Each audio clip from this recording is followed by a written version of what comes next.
आदरणीय दिदीबहिनी तथा दाजुभाइहरू, आज हामी नयाँ वर्ष 2078 सालमा प्रवेश गरेका छौँ। नयाँ वर्ष प्रवेशको अर्थात् नयाँ वर्षलाई स्वागत गरिरहेको यस सुखद अवसरमा म देशभित्र र बाहिर जहाँसुकै रहनुभएका भए पनि सम्पूर्ण नेपाली दिदीबहिनी तथा दाजुभाइहरूमा हार्दिक शुभकामना भन्न चाहन्छु। सबैको स्वास्थ्य राम्रो रहोस्, सबैको उन्नति प्रगति होस्। यस वर्ष नयाँ वर्षमा सबैमा सफलता मिलोस्। धेरै धेरै शुभकामना। 2077 साल हामीबाट बिदा भएको छ। 77 सालमा हामीले विश्वले पहिले कहिले नदेखेको कोभिड-19 जस्तो महामारीको अप्रत्याशित रूपमा सामना गर्नु पर्यो। यद्यपि त्यो महामारी 77 साल प्रारम्भ हुनभन्दा अगाडि नै प्रकट भइसकेको थियो, तर सबभन्दा बढी असर सामाजिक जनजीवनमा, अर्थतन्त्रमा, शिक्षामा, अनेक पक्षहरूमा 77 सालले त्यसबाट वर्षभरि नै आक्रान्त रहनु पर्यो। हामीले त्यसलाई कार्तिकबाट नियन्त्रण गर्दै ल्याएका थियौँ, तर फेरि चैत्रको सुरुबाट यसले आफूलाई फेरि अगाडि बढाउन थालेको छ। यस घडीमा हामी 77 सालको त्यो पीडा त्यसै रूपमा दोहोरिन नपाओस्, त्यसले तीव्र संक्रमण हुन नपाओस्, त्यसले जनधनको क्षति गर्न नपाओस्, त्यसले अर्थतन्त्रलाई प्रतिकूल असर पार्न नपाओस्, रोजगारीका अवसरहरू खोज्न नपाओस्, आर्थिक वृद्धि दर र हाम्रा विकासका आकांक्षाहरूमा प्रतिकूल असर पार्न नपाओस् भनेर हामी सजग हुनुपर्ने आवश्यकता रहेको छ। यति बेला म सम्पूर्ण दाजुभाइ दिदीबहिनीहरूलाई कोभिड-19 को महामारीबाट सतर्क रहन, सरकारले जारी गरेका, स्वास्थ्य मन्त्रालयले जारी गरेका मापदण्डहरूको पालना गर्न र चिकित्सकहरूका परामर्शलाई शिरोधार्य गरेर अगाडि बढ्न र आफूलाई सुरक्षित राख्न, आफ्नो समाजलाई सुरक्षित राख्न सबैमा हार्दिक आग्रह र अनुरोध पनि गर्न चाहन्छु। 77 साल कोभिडको महामारी भए पनि केही राजनीतिक अस्वस्थता देखा परे पनि यो वर्ष पनि, गएको वर्ष पनि निरर्थक वर्ष रहेन, एउटा उपलब्धिको वर्ष नै रह्यो। हामीले चिर प्रतीक्षित मेलम्चीको पानी दशकौं पछिको सपना साकार पार्दै काठमाडौँमा झार्न र काठमाडौँका जनतामा धारा धारामा पानी पुर्याएर खुसियाली बाँड्न सफल भएका छौँ। अरू अनेक कामहरू हामीले पुरा गर्यौँ। पुनर्निर्माणका कामहरू पुरा गर्यौँ, नयाँ निर्माणका कामहरू पुरा गर्यौँ, नयाँ नयाँ असाधारण दूरगामी महत्त्वका थुप्रै आयोजनाहरू अगाडि बढायौँ। यसरी 2077 साललाई हामीले निरर्थक हुन दिएनौँ। प्रतिकूल अवस्थामा पनि अनलाइन शिक्षा मार्फत र विभिन्न शिक्षाका शिक्षण विधिहरू प्रयोग गर्दै शिक्षालाई अगाडि बढाउने, विद्यार्थी बालबालिकाका परीक्षाहरू सुसञ्चालन गर्ने र सामाजिक जनजीवनलाई सामान्य अवस्थामा फर्काउने प्रयास गर्यौँ। कोभिड-19 दुनियाँमा कसैका लागि पनि, वैज्ञानिकहरूका लागि, चिकित्सकहरूका लागि, खोज अध्ययन अनुसन्धानकर्ताहरूका लागि, कसैका लागि पनि यो पहिलेदेखि चिनिएको जानिएको विषय थिएन। यसको सामना कसरी गर्ने, त्यसका लागि पनि केही अनुभव र धेरै अनुमान त्यसका आधारमा चल्नु पर्दथ्यो। यसको भयावहता कस्तो हुन सक्छ, केही अनुमान थिए। विभिन्न प्रकारका अनुमान, कोही सकारात्मक, कोही आशावादी र कोही अत्यन्त निराशाजनक अनुमानहरू थिए। त्यसका बावजुद हामीले सुरुदेखि नै नागरिकको जीवन रक्षा गर्नु पहिलो कर्तव्य हो सरकारको, र जीवन पहिलो, अरू सबै कुरा भन्दा, अर्थतन्त्र भन्दा पनि, अरू सबै कुरा भन्दा पनि नागरिकको जीवन पहिलो, जनताको जीवन पहिलो। जनताको जीवन बचाउन सकियो भने शिक्षालयहरू चल्नेछन्, उद्योग कल कारखानाहरू चल्नेछन्, बन्द भयो भने केही समयपछि फेरि खुल्नेछन्। तर नागरिकको जीवन नै रहेन भने कुनै पनि कुरा सुचारू हुन सक्दैन, फेरि कुनै पनि कुरा चल्न सक्दैन। उद्योगहरू यदि केही समयका लागि बन्द भयो भने, नागरिकहरू सुरक्षित रह्यो भने फेरि केही समयमै पुनः सञ्चालन गर्न सकिन्छ। तर मानिसको जीवन रहेन भने त्यो फेरि पुनः सञ्चालन गर्न सकिँदैन।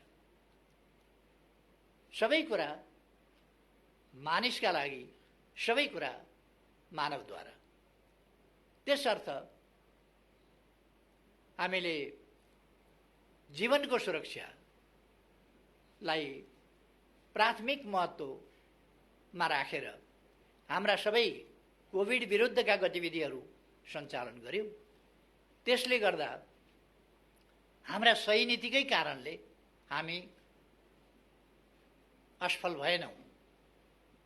तुलनात्मक रूपमा कम क्षति सामाजिक जनजीवनमा अथवा आर्थिक क्रियाकलापमा, आर्थिक वृद्धि दरमा।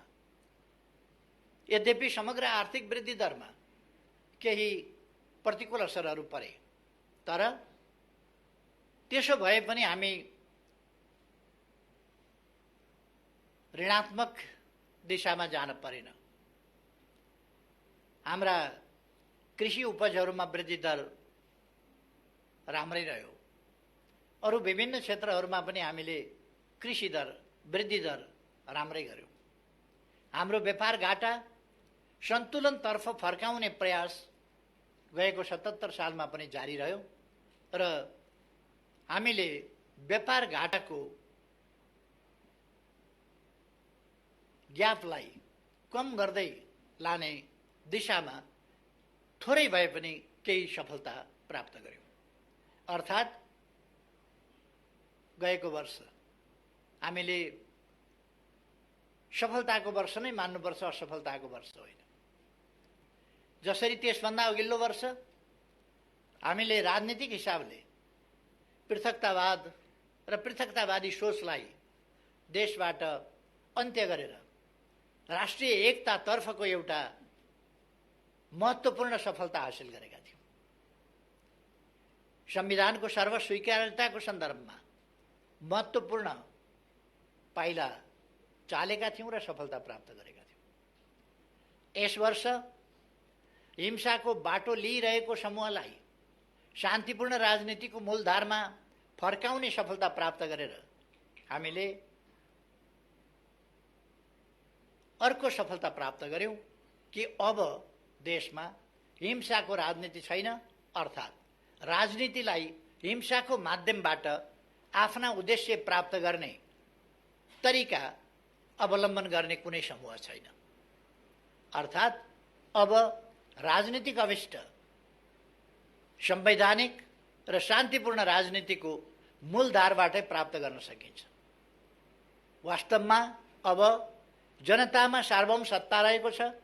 जनता नै सार्वभौम सत्ता सम्पन्न हुन् र सम्पूर्ण राज्य शक्तिका स्रोत हतियार वा अरू कुनै चिज होइन, हिंसा होइन, जनता, जनताको मन र जनताको अभिमत, त्यो नै वास्तवमा राजनीतिको निर्धारक तत्त्व हो र त्यसैबाट जनताको सार्वभौम सत्ता वास्तविक अर्थमा प्रतिबिम्बित हुन्छ। त्यसर्थ यस सन्दर्भमा हामीले ठुला सफलताहरू प्राप्त गरेका छौँ। गएको वर्ष नै हामीले नयाँ नयाँ कामहरू गर्यौँ। पहिले केही मात्रै सभागृहहरू थिए। 77 सालमा धेरै सभागृहहरू बने, सुचारू भए। हामीले लुम्बिनीमा 5000 क्षमताको सभागृह, ध्यान केन्द्र, त्यसको निर्माण कार्य सम्पन्न गरेका छौँ। गोदावरीमा निर्माण कार्य 3000 क्षमताको सभा हलको, त्यसको पनि सकिसकेका छौँ। अरू थुप्रै ठाउँहरूमा सभा हलहरू, नत्र भने पहिले पोखराको सभा हल, यो राष्ट्रिय सभागृह, प्रज्ञा प्रतिष्ठानको सभा हल लगायतका केही र अन्तर्राष्ट्रिय सभागृह यति मात्रै थिए। यस ठाउँमा अब थुप्रै सभागृह भएका छन्। हामी कहाँ 70 वर्ष अघि ठुलो परिवर्तन भयो। हामी नयाँ युगमा प्रवेश गर्यौँ। वास्तवमा भन्ने हो भने जनप्रतिनिधित्वको युगमा पुग्यौँ। तर जनप्रतिनिधित्वको युगमा आइसक्दा पनि हामीले जनप्रतिनिधिहरू सामेल हुने, सर्वोच्च संस्था निर्वाचित गरे पनि त्यो सर्वोच्च संस्था बसेर छलफल गर्ने, निर्णय गर्ने, देशका बारेमा, जनताका बारेमा, देश र जनतालाई कसरी सुविधा पुर्याउने, कसरी अगाडि बढाउने भन्ने सम्बन्धमा निर्णय गर्ने थलो सर्वोच्च विधायिका भवन, संसद भवन हामीसँग थिएन। गत वर्ष नै हामीले संसदीय भवनको कामलाई अगाडि बढाएका छौँ र त्यो हाम्रो नजिकै निर्माण भइरहेको छ। यस्ता थुप्रै निर्माण कार्यहरू सम्पन्न भएका छन्। हामीले थुप्रै जनतामा आशा जगाउने कामहरू गरेका छौँ।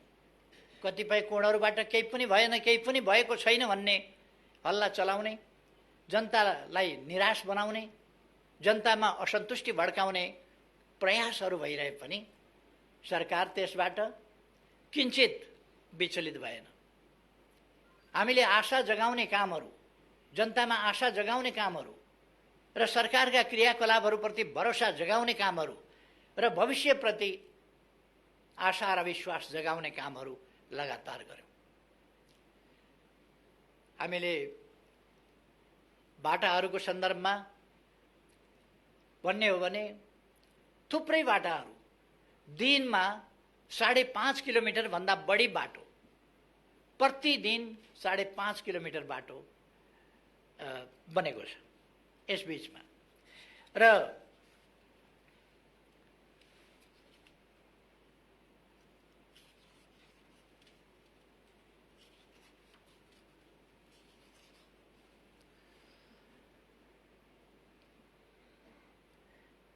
एक दिनमा कम्तीमा 12वटाका दरले आवासहरू तयार भएका छन्। विभिन्न 8 प्रकारका सामाजिक सुरक्षा भत्ता पाउनेको संख्या 30,60,000 भन्दा बढी छ। हामीले सामाजिक सुरक्षा भत्ता महिनाको 100बाट सुरु गरेका थियौँ। त्यो 100बाट सुरु गरेको, महिनाको 100बाट सुरु गरेको भत्ता आज दिनको 100मा पुगेको छ। र मैले अस्ति नै भनिसकेको छु, अब आगामी दिनमा आउँदो बजेटबाट त्यो सामाजिक सुरक्षा भत्ता अझ बढी वृद्धि गरिनेछ। त्यो कुरा मैले बताएको छु।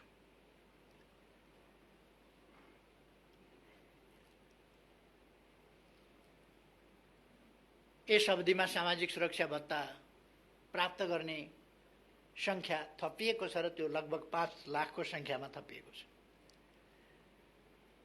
श्रमिकहरूका लागि औपचारिक र अनौपचारिक दुईटै क्षेत्र समेट्ने गरी हामीले योगदानमा आधारित सामाजिक सुरक्षा एउटा नयाँ अवधारणा ल्याएका छौँ र त्यसलाई कार्यान्वयन गरेका छौँ।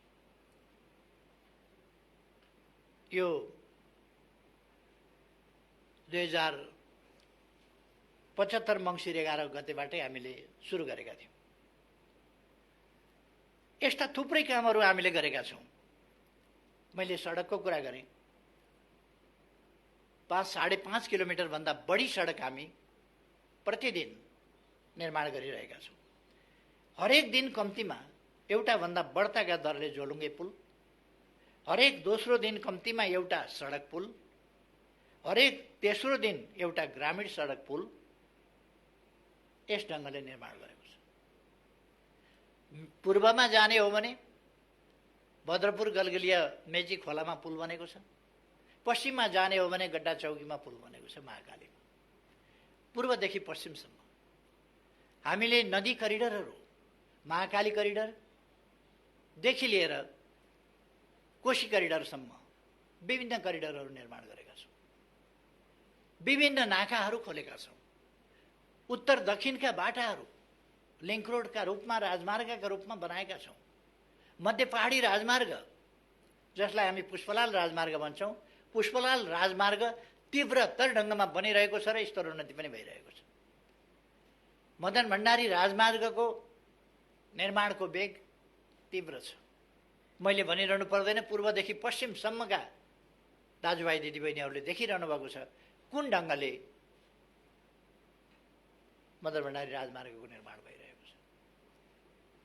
पूर्व पश्चिम राजमार्ग स्तरोन्नति गर्ने काम, त्यसलाई चौडा बनाउने काम विभिन्न ठाउँमा हामीले अगाडि बढाइरहेका छौँ र यसलाई केही वर्षभित्र हामी पुरा गर्दैछौँ।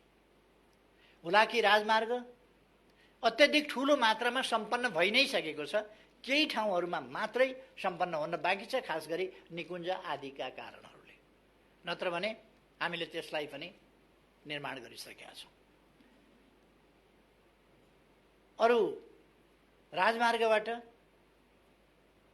सदरमुकाम, तराईमा सदरमुकाम जोड्ने बाटाहरू 4 लेनका 6 लेनका बाटाहरू स्तरोन्नति गरिएका छन्। रेलमार्ग हामीले जनकपुरमा 2टा रेल ल्याइसकेका छौँ र यसै महिनाबाट सञ्चालन प्रारम्भ गर्दैछौँ। पूर्व पश्चिम रेलमार्ग कतिपय ठाउँमा ट्र्याक बनाउने काम, कतिपय ठाउँमा पुल बनाउने काम, अनेक कामहरू हामीले सुरु गरिसकेका छौँ। जग्गा अधिग्रहणका कामहरू सुरु गरेका छौँ र अब छिटै नै पूर्व पश्चिम रेलमार्ग हुँदैछ। आशा जगाउनुपर्छ, जनतामा विश्वास जाग्नुपर्छ, विकास निर्माणका काम अगाडि बढ्छ। यो कुरा हामीले रेलको चर्चा गऱ्यौँ आज कोशीमा, गण्डकीमा। आफ्नै उत्साहमा, आफ्नै लगानीमा निजी क्षेत्रबाट केही उत्साही युवाहरूले स्टिमर चलाइसक्नु भएको छ। अब 13 मिनटमा भोजपुर पुग्न सकिन्छ, 11 मिनटमा भोजपुर पुग्न सकिन्छ र भोजपुरबाट चतरा धाम होइन, तल चतरा बजारसम्म आउन सकिन्छ। यसरी हामीले ठुलो प्रगति यी विभिन्न क्षेत्रहरूमा गरेका छौँ। पुनर्निर्माण प्राधिकरणले असाधारण काम गरेको छ र हामीले भनिरहनु पर्ला जस्तो लाग्दैन। रानी पोखरी हामीले शिलान्यास गरिसक्यौँ। धरहरा जो भीमसेन स्तम्भको रूपमा चिनिएको त्यो धरहरा हामीले यही महिनाको 11 गते, अब 10 दिनपछि धरहरा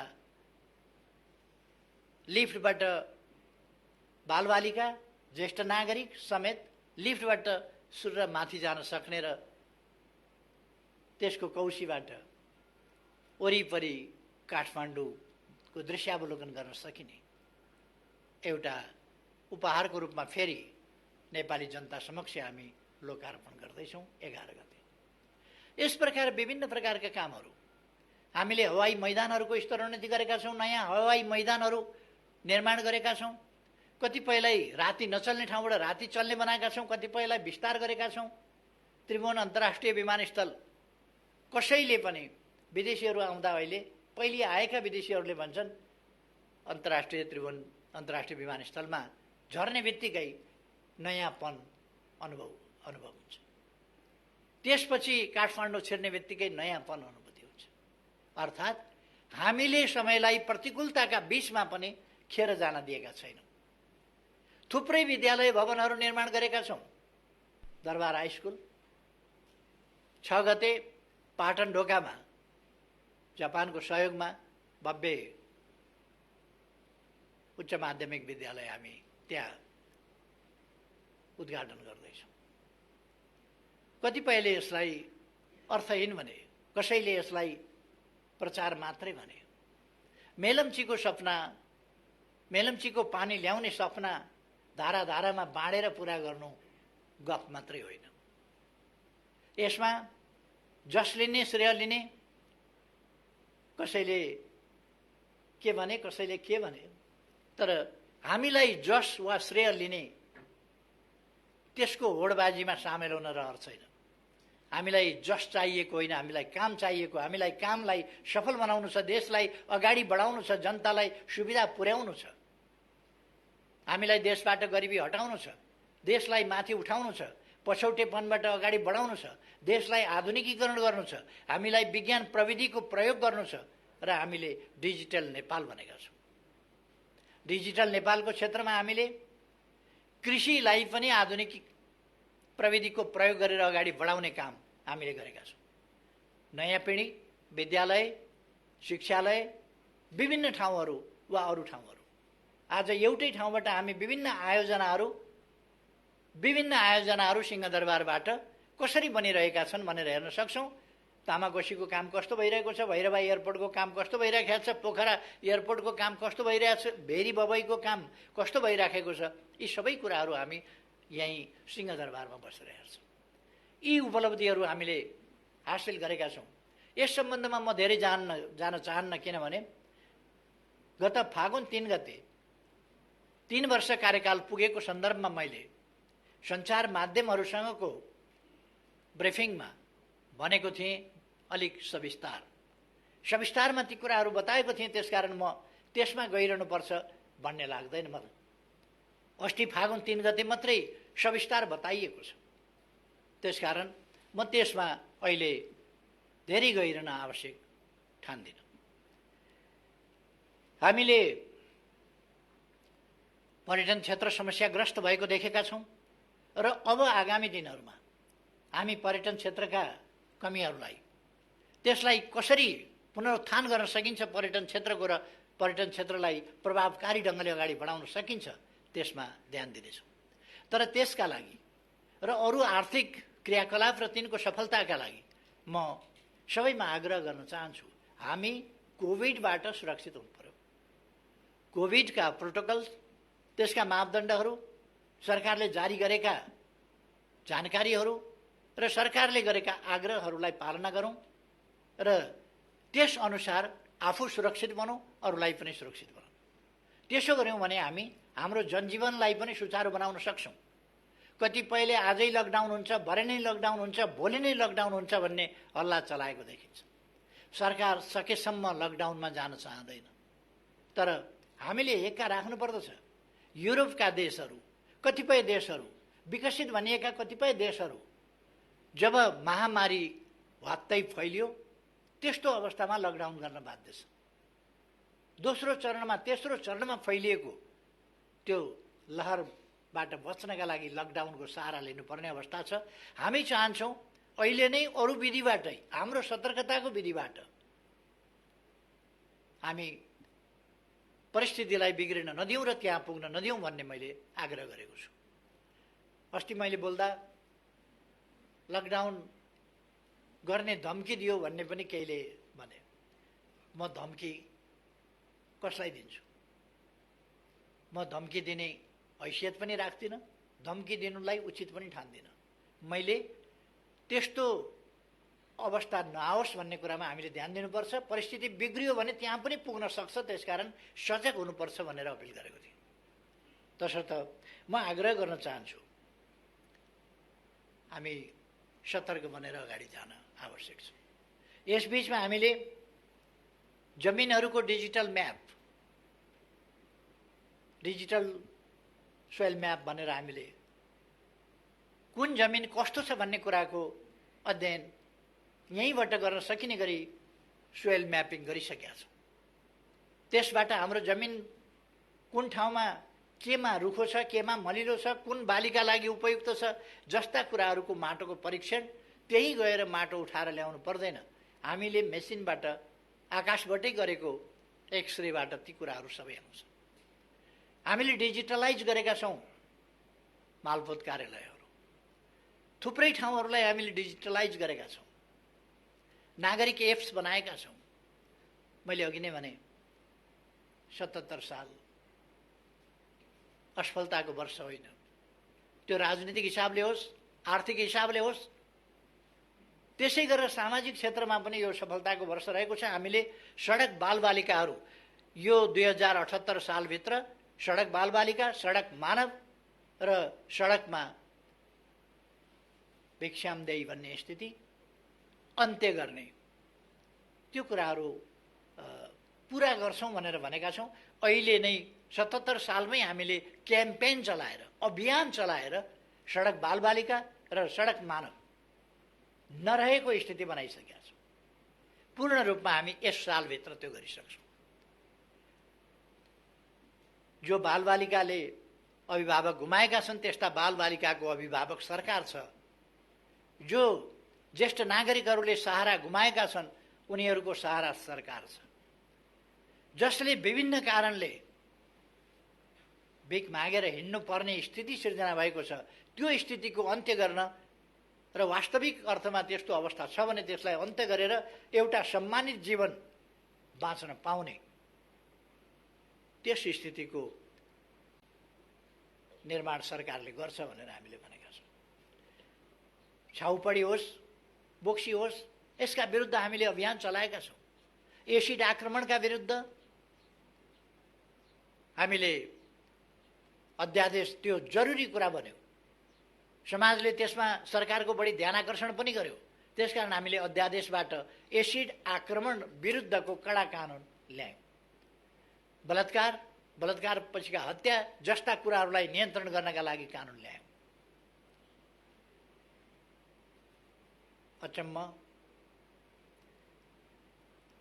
लडेर ल्याएको संसद, मुद्दा लडेर ल्याएको संसद चल्न नदिएर, संविधानले भनेको पहिलो दिन प्रस्तुत गर्न पर्ने अध्यादेश संसदमा प्रस्तुत गर्न नदिएर एउटा अप्रिय र अशोभनीय स्थितिको निर्माण भएको छ। एमसीसी, नेपाली कांग्रेस र नेकपा माओवादी सरकारमा हुँदा एमसीसी सम्झौता गरिएको थियो। त्यो निर्णयार्थ हामीले संसदमा टेबल गरेका छौँ र टेबलमा निर्णयार्थ प्रस्तुत गरिएको छैन। हामी त्यसको माग गरिरहेका छौँ र त्यसरी सरकारले प्रस्तुत गरिसकेपछि निर्णयार्थ प्रस्तुत नगर्ने भनेको संवैधानिक कुनै अधिकार कसैसँग हुँदैन, त्यो गर्नै पर्ने हुन्छ। तर संविधानै नमान्ने, जिद्दी गर्ने त्यो प्रवृत्ति हामी झेलिरहेका छौँ। हामी चाहन्छौँ फाटोको खेती होइन, आपसमा परस्परमा वैमनस्यता र घृणा होइन। आजको हाम्रो आवश्यकता राष्ट्रिय एकता हो। अनेकतालाई हटाएर, विमतिलाई हटाएर, दूरीलाई हटाएर निकटता कायम गर्ने, अनेकतालाई एकतातर्फ ल्याउने यी प्रयासहरू र राष्ट्रिय एकता कायम गर्ने र हाम्रा सम्पूर्ण सामर्थ्य र शक्तिहरू देश विकासका निम्ति प्रयोग गर्नुपर्ने आजको आवश्यकता। त्यस आवश्यकतातिर म सबैको ध्यानआकर्षण गर्न चाहन्छु। अब यस नयाँ वर्षमा हामी नयाँ कामहरू थालना गर्दैछौँ। अब केही समयपछि मेरो कित्ता भन्ने कार्यक्रम, जो किसानहरूका लागि आफ्नो धनीपूर्जा, आफ्नो कित्ता आफू बसेकै ठाउँबाट एप्सबाटै हेर्न सक्ने गरी मेरो कित्ता कार्यक्रम शुभारम्भ हुँदैछ। यस कार्यक्रमको केही घण्टाभित्रै अथवा हामी यस्ता कार्यक्रमबाट सुरु गर्दैछौँ जो आधुनिकीकरणतर्फको, डिजिटल प्रयोगतर्फको, प्रविधि सबभन्दा ताजा, सबभन्दा पछिल्लो प्रविधिको प्रयोग गर्दै अगाडि बढ्ने त्यस काममा हामी लागिरहेका छौँ। हामी आज पुरस्कृत सम्मानित हुने, राष्ट्रिय जीवनका विभिन्न क्षेत्रमा विभिन्न ढङ्गले महत्त्वपूर्ण सेवा गर्ने राष्ट्रसेवकहरूदेखि लिएर समाजसेवीहरूसम्म, उद्यमी व्यवसायीहरूसम्म विभिन्न तह तबकाका महानुभावहरूलाई सम्मानित गर्ने कार्यक्रम पनि यसपछि तुरुन्तै गर्दैछौँ। मेरो कित्ता भन्ने कार्यक्रम एकैछिनमा सुरु गर्दैछौँ। यस्ता थुप्रै कार्यक्रमहरूबाट आजै हामी लोकतान्त्रिक आन्दोलन, जनआन्दोलन, सशस्त्र द्वन्द्वमा विभिन्न ढङ्गले पीडित भएका व्यक्तिहरू, योगदान गरेका व्यक्तिहरूलाई प्रतीकात्मक ढङ्गले सम्मान गर्ने त्यो कार्यक्रम पनि आज हामी प्रारम्भ गर्दैछौँ विधिवत रूपमा। अर्थात् हामी एउटा नयाँ उत्साहका साथ, नयाँ आत्मविश्वासका साथ नयाँ वर्षमा प्रवेश गरिरहेका छौँ र यस नयाँ वर्षमा हामीले थालिसकेका कामहरूलाई तीव्रताका साथ पूर्णता दिने, अपुरा कामहरूलाई पुरा गर्ने, जो यसै वर्ष पुरा हुन सक्दैनन् त्यसलाई उल्लेख्य मात्रामा अगाडि बढाउने, देशलाई अब दुर्गम रहन नदिने। यसै वर्षभित्र हामी सिमीकोट, हुम्लाको सिमीकोटलाई पनि सडक सञ्जालसँग जोड्नेछौँ र अगाडि बढाउनेछौँ। हामीले 165वटै निर्वाचन क्षेत्रमा स्ट्राटेजिक सडकहरूको शिलान्यास गरेका छौँ। ती सडकहरूलाई हामी पूर्णता दिनेछौँ। यसै वर्षभित्र पूर्णता पुग्दैन होला, तर पूर्णताको नजिकतिर हामी पुर्याउन प्रयास गर्नेछौँ। यस्ता थुप्रै कामहरू हामीले 397वटा हस्पिटलहरू शिलान्यास गरेका छौँ। तिनको निर्माण कार्यलाई तीव्रता दिनेछौँ। सेनाको ब्याङ्करबाट ब्यारेकसम्म, ब्याङ्कर टु ब्यारेक कार्यक्रमलाई अझ प्रभावकारी ढङ्गले अगाडि बढाउनेछौँ। विभिन्न विश्वविद्यालयहरू सुरु गरेका छौँ या सुरु गर्दैछौँ, तिनलाई अगाडि बढाउँदैछौँ। अस्पताल, विद्यालय, विश्वविद्यालय र विभिन्न प्राविधिक शिक्षालयहरू, तिनीहरूको व्यापक मात्रामा स्थापना गर्ने, अगाडि बढाउने काम गरेका छौँ। अहिले जनताको मनोबल उठेको छ, आत्मविश्वास बढेको छ, नेपाली हुनुको गर्व अनुभूति भएको छ। त्यसै कारण 12औं दक्षिण एसियाली खेलकुदमा हामीले जम्मा 3वटा स्वर्ण पदक जितेका थियौँ, तर 13औंमा आइपुग्दा खासै सुविधा धेरै वृद्धि हुन सकेका छैन होला, तर आत्मविश्वास र मनोबल बढेको छ। त्यसै कारण हामीले कति 51वटा स्वर्ण पदक, 207वटा सम्पूर्ण पदकहरू सहित दक्षिण एसियामा दोस्रो स्थान हासिल गरेका छौँ। र सबभन्दा महत्त्वपूर्ण कुरा त अघिल्लो भन्दा पछिल्लो गेममा 12औं भन्दा 13औंमा आइपुग्दा हामीले 17 गुणा बढी स्वर्ण पदक जितेका छौँ। 17 गुणा बढी। यो सानो उपलब्धि होइन र यस उपलब्धिका पछाडि सबभन्दा महत्त्वपूर्ण कुरा वास्तवमा नेपालीको मनोबल उठेको कारणले छ। गएको वर्ष हामीले आफ्नो भूभाग समेत सामेल गरेर नेपालको नयाँ नक्सा जारी गर्यौँ। सम्पूर्ण नेपाली जनताको मनमा त्यसले हर्ष छाएको छ, उमङ्ग छाएको छ, राष्ट्रिय गौरव बढेको छ, आत्मविश्वास बढेको छ र हामीले हाम्रो गौरवपूर्ण इतिहास फेरि एकपल्ट सम्झेका छौँ। हाम्रो बहादुरीको इतिहास फेरि एकपल्ट सम्झेका छौँ। हाम्रा पूर्वजहरूको विद्वतापूर्ण इतिहास, खोज अध्ययन अनुसन्धानमूलक इतिहास फेरि एकपल्ट हामीले सम्झेका छौँ। अब आगामी दिनमा हामी प्रवेश गरिरहेको यस वर्षमा हामीले योजनाबद्ध ढङ्गले हिँड्दै जाँदा जहाँ पुगिएला भन्ने कुरा होइन, भरे बेलुका कहाँ बास बस्ने भन्दा जहाँ पुगिएला त्यहाँ बास बस्ने होइन। हाम्रो बास बस्ने ठेगान छ, हामी पुग्ने गन्तव्य छ। कहाँ विश्राम गर्छौँ, अन्तिम कहाँ पुग्ने गन्तव्य हो। कुन बाटोबाट हामी अगाडि बढ्छौँ, यी कुराहरू हामीले समाजका कुनै पनि पक्ष, चाहे ती सेवाका पक्ष हुन्, चाहे पर्यटनका पक्ष हुन्, चाहे उद्योगका पक्ष हुन्, चाहे कृषिका पक्ष हुन्, गएको फागुन 10 गतेदेखि 16 गतेसम्ममा मात्रै 7वटा प्रदेशमा हामीले ठुला ठुला नयाँ औद्योगिक क्षेत्रहरूको शिलान्यास गरेका छौँ र आमन्त्रण गरेका छौँ दुनियाँलाई कि यहाँ लगानी गर्नुहोस्। लगानीका निम्ति शान्तिपूर्ण वातावरण निर्माणको हिसाबले अनुकूल वातावरण बनेको छ र श्रम समस्याहरूको सम्बन्धमा एउटा राम्रो वातावरण बनेको छ। श्रमिक, श्रमदाता र सरकारका बीचको समन्वय र सहकार्यमा नै तत्क्षेत्रका कानुन, नीति, नियमहरू निर्माण गर्ने र त्यस क्षेत्रलाई सहज ढङ्गले विकासको मार्गमा अगाडि बढाउने कामहरू भएका छन्। ती कामहरूलाई आगामी दिनमा हामी अझ तीव्रताका साथ अगाडि बढाउनेछौँ। म यस घडीमा सम्पूर्ण दाजुभाइ दिदीबहिनीहरूलाई विभिन्न प्रकारका हल्लाहरूका पछाडि नअल्मलिन, राष्ट्र निर्माणका काममा ढुक्कले आत्मविश्वासका साथ अगाडि बढ्न, निराशा जगाउन खोजिएका प्रयासहरूलाई अस्वीकार गर्न र आशावादिता आफूमा लिएर अगाडि बढ्न सबैमा हार्दिक आग्रह गर्न चाहन्छु। हामी सबैको निष्ठा देशप्रति, देशका जनताप्रति, हामी सबैको निष्ठा मानव जातिको सर्वोपरि हितको रक्षाप्रति।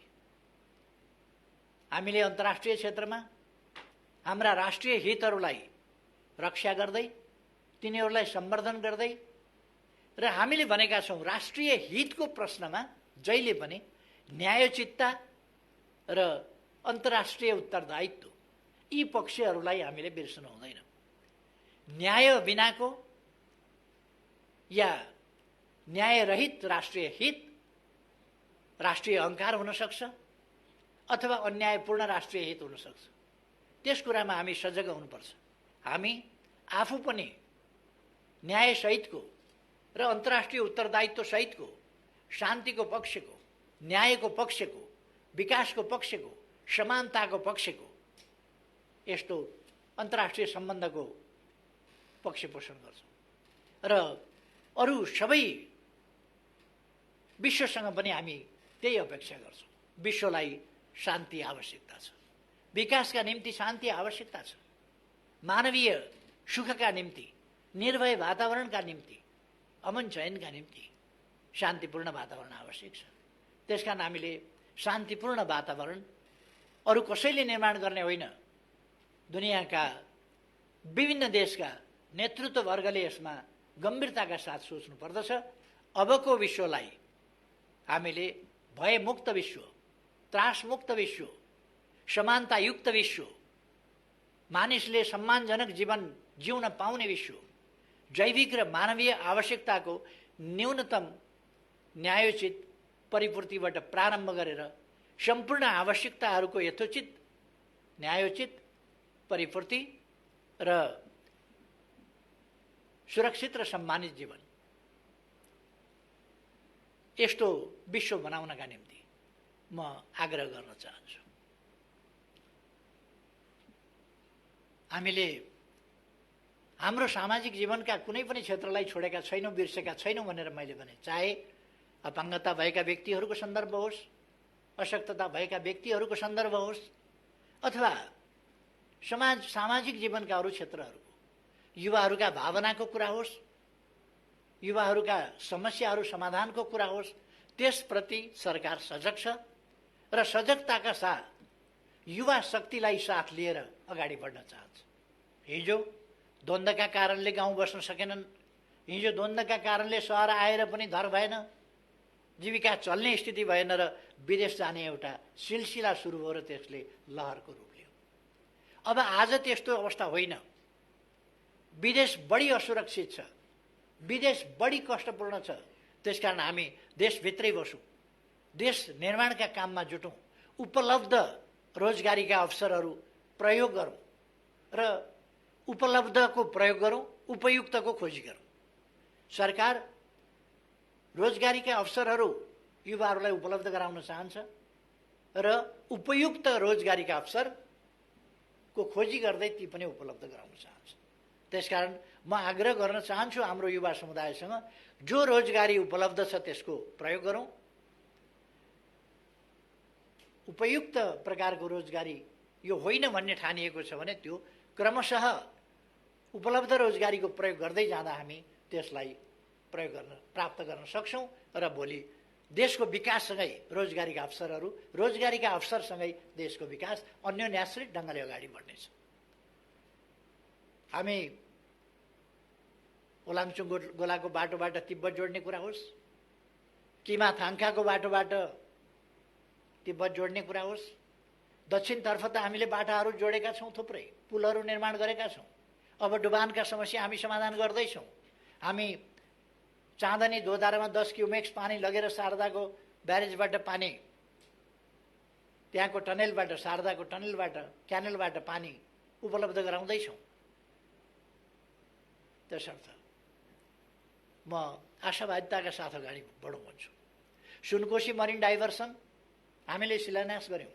31 मेगावाट विद्युत समेत त्यहाँबाट निस्किँदैछ र मैले भनेको छु, जब हामी सुनकोशीमा ड्याम बाँध्न थाल्छौँ, सँगसँगै अरू सबै काम थालिनुपर्छ र सुनकोशीको ड्याम पुरा भएका दिन सुरुङ पनि तयार भइसकेका हुनुपर्छ, पावर हाउस पनि तयार भइसकेका हुनुपर्छ, पावर हाउसबाट निस्किएको बिजुली बोक्ने ट्रान्समिसन लाइन पनि तयार भइसकेका हुनुपर्छ, बागमतीमा बाँध पनि बाँधिसकेका हुनुपर्छ र त्यो बाँधेको बाँधबाट खेतसम्म पानी लाने नहर पनि खनिसकेका हुनुपर्छ।